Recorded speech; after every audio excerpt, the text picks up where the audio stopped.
Bangla video নিউজে সবাইকে স্বাগত জানাচ্ছি। আজকের বিষয় পুরুষদের বীর্য ঘন করার উপায়। সাধারণত নিয়মিত পুষ্টিকর খাবার খেলে এমনিতেই পুরুষের বীর্য ঘন হয়ে থাকে, যেমন প্রতিদিন দুধ, ডিম, মধু গ্রহণ করলে সাধারণত আর কোনো কিছু দরকার পড়ে না। এমনকি এর জন্য ওষুধ খাওয়ারও কোনো প্রয়োজন হয় না, যা অনেকেই গ্রহণ করে থাকেন। কারণ পুরুষদের বীর্য উৎপন্ন হয় সরাসরি তাদের খাবার থেকে, তাই অবশ্যই পুষ্টিকর খাবার খাবেন এবং সেই সাথে আরো যে জিনিসগুলো খাবেন তা হলো: 1. রাতে ঘুমানোর আগে ইসবগুলের ভুসি পানিতে ভিজিয়ে খাবেন। খাওয়ার অনেক আগেই পানিতে ভিজিয়ে রাখবেন। এভাবে নিয়মিত অন্তত 7 দিন খান, তাহলে নিজেই পার্থক্য বুঝতে পারবেন। 2. আপনি প্রতিদিন 2 বেলা খাবার পর 1 চা চামচ করে মধু খাবেন। আশা করি 1 সপ্তাহের মধ্যে ভালো ফল পাবেন। এছাড়া যে কাজগুলো পরিত্যাগ করা ভালো: 1.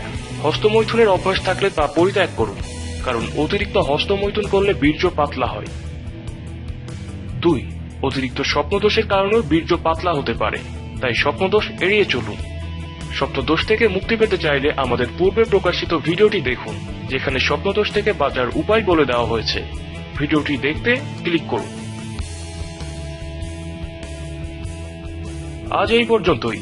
নিশ্চয়ই কথা হবে আগামী দিন নতুন কোনো ভিডিও নিয়ে।